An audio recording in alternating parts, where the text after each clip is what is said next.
Ислам дини келгенден кийин пайгамбарыбыз саллаллаху алейхи вассаламдын алып келген нуру адамзатка өтө көптөгөн баалуулуктар менен кошо тарыхый архитектуралык чыгармаларды да тартуулады. Алар ислам дүйнөсүнүн символу катары өтмүштү эстеткен, Аллахты тааныткан чыгарма катары азыркы күнгө чейин кызмат өтөп келишет. Бул чыгармалардын эң башында мечиттер турат. Негизи бул мурастардын баарын 5-10 мүнөттүк роликте айтып берип коюу мүмкүн эмес. Бул архитектуралык мурастарды көрсөтүү үчүн атүгүл сериал тартсак да аздык кылат. Кантсе да биз бүгүн сиздерди дүйнө жүзүндөгү эң кооз 10 мечит менен тааныштырууну туура көрдүк. Албетте, бул 10 мечиттен башка мечиттер кооз эмес деген мааниге келбейт. Дүйнө жүзүндөгү бүткүл мечит кооз, ыйык. Биз болгону архитектуралык жагын алып карайбыз. Дүйнөдөгү эң кооз 10 мечит. Даяр болсоңуздар, кеттик. 10-чу мечит. Султан Умар Али Сайфаддин мечити. 1958 жылы курулган. Брунейдин борбору Бандар Сеги Бегаван шаарында жайгашып, шаарга өзгөчө экзотикалык көрк берип турат. Мечиттен Бабурийлер империясынын архитектуралык мотивдери байкалат. Мечит мрамор, гранит, витраждар менен кооздолгон. Мунарасынын бийиктиги 52 метр. Мунарага чыгып шаарды тамаша кылууга болот. Буга кошумча мечиттин жанындагы дарыяга орнотулган 16-кылымдын аскерий күчүн туюнткан кеме да мечитке өзгөчө көрк берип турат. 9-чу мечит. Шейх Зайд мечити. Бириккен Араб Эмирлигинин борбору Абу-Даби шаарында жайгашкан. 1996-2007 жылдар аралыгында курулган. 40 000 киши батат. Мунарасынын бийиктиги 82 метр. Короосу ак мрамор таштар менен, мунарасы куббалары баалуу таштар жана алтындар менен кооздолгон. Бийиктиги 10 метр, ал эми салмагы 9 тонна болгон дүйнөдөгү эң чоң люстра дал ушул мечитке орнотулган. Дүйнөдөгү эң чоң колдо согулган килем да дал ушул мечитте. Килемди 1200 килемчи 2 жылда согуп бүтүрүшкөн.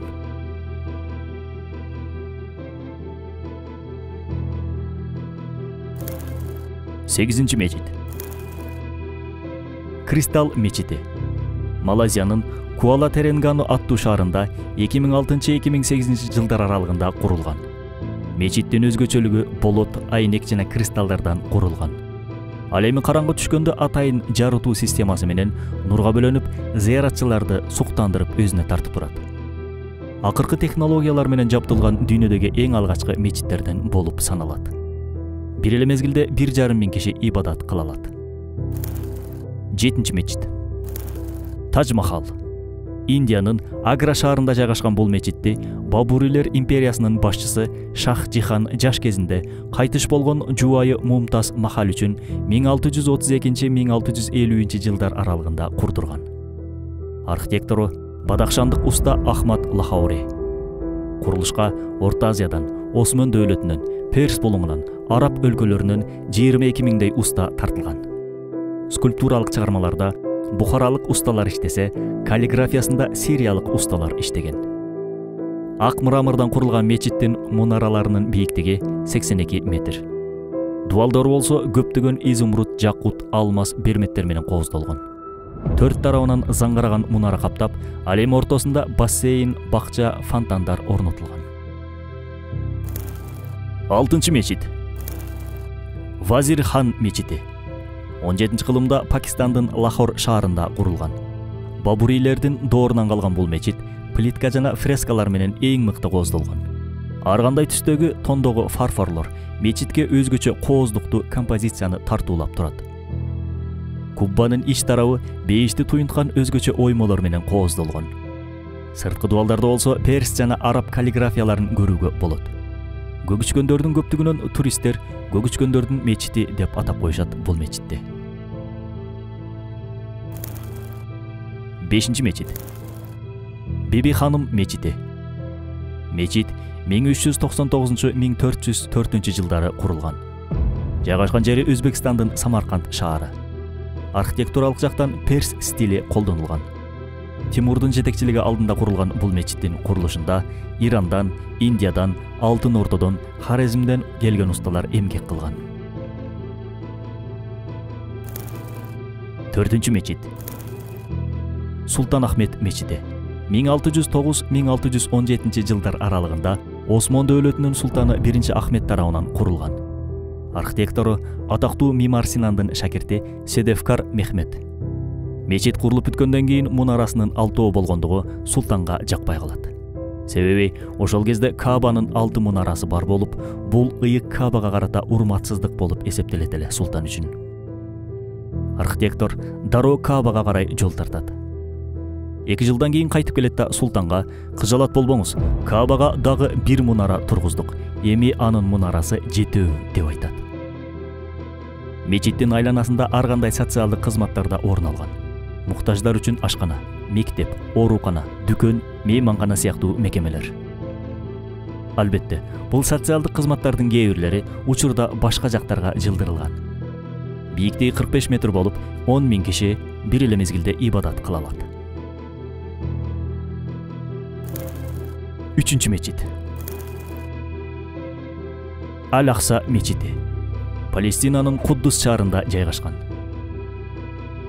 Ислам динине чейин эле ибадаткана сыяктуу болгон бул аймакка кийин Амави дөөлөтүнүн халифасы Абдулмалик бин Марван 687-691 жылдары мечит курдурган. Бул мечиттин ичинде чоң таш бар. Бул таш турган жерден пайгамбарыбыз саллаллаху алейхи вассалам миражга көтөрүлгөн. Бул мечит мусулмандардын алгачкы кыбласы болуп эсептелет.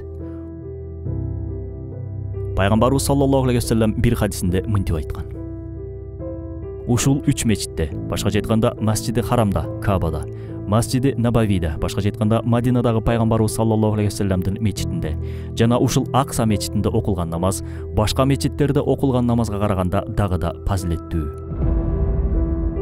Акса мечити дегенде эле дароо кээ бирлери ушул сары мунарасы бар мечитти элестетишет. Ал эми кээ бирлери бул сүрөттөгү мечитти айтышат. Чынында Акса мечитине бул 2 мечиттен кирет. Башкача айтканда, ушул аймактын баары 144 000 метр квадраттык аймак бүтүндөй Акса мечити болуп саналат. 2-чи мечит Набави мечити. 622 жылы Мадина шаарында пайгамбарыбыз саллаллаху алейхи вассаламдын жетекчилиги астында курулган 2 мечиттин бирөөсү. Ыйыктыгы боюнча Каабадан кийинки орунда турган мечит. Бул мечитте пайгамбарыбыз саллаллаху алейхи вассаламдын, Абу Бакр разияллаху анхунун, Умар разияллаху анхунун кабыры бар.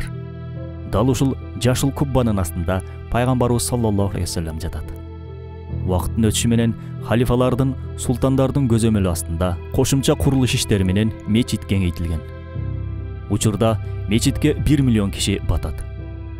Мунараларынын бийиктиги 105 метр. 5 маал намаздан сырткары таравих намазы да жамаат менен окулат. 1-чи мечит Харам мечити. Мусулмандар намазда багыт алган, Кааба жайгашкан мечит. Ислам дүйнөсүнүн жүрөгү, кыбыласы. Мекке шаарында жайгашкан. Алгачкы пайдабалын Адам алейхиссалам курган. Ажылык жана умра ибадаттары аткарылган жер. Мунарасынын бийиктиги 89 метр. 1 миллион киши бир эле кезде намаз окуй алат. Харам деп аталып калышынын себеби бул аймак корголгон, кол тийбес, тыюу салынган деген мааниге келет. Мекке жана Мадинадагы атайын аймактарга карата колдонулат. Бул аймактарда терс иш аракеттер аткарылбайт. Атүгүл зыянсыз курт-кумурскалар да өлтүрүлбөйт, өсүмдүктөргө зыян келтирилбейт. Бул мечитте да тахаджуд намазы жамаат менен окулат. Бүгүн биз сиздер менен дүйнөнүн эң кооз 10 мечитин виртуалдык ыкмада саякат кылдык. Албетте, дагы өтө көп кооз тарыхый чоң мечиттер бар. Аларды дагы изилдеп көрөбүз. Учурда эс алуу үчүн ар кандай бузгу жерлерге саякаттап барган мусулмандар жок эмес. Албетте, андай жерлерге бараардан мурун өзүбүзгө таандык болгон исламий тарыхый мурастарды алып жүргөн жогорудагыдай жерлерге саякат кылуу жана зыярат кылуу албетте абзел. Мындай зыяраттардын артында көптөгөн руханий шыктандыруу жана береке жатарын зыяраттан кийин сезебиз албетте. Баарыбызга ушул мечиттерге барып намаз окуу, зыярат кылуу насип кылсын.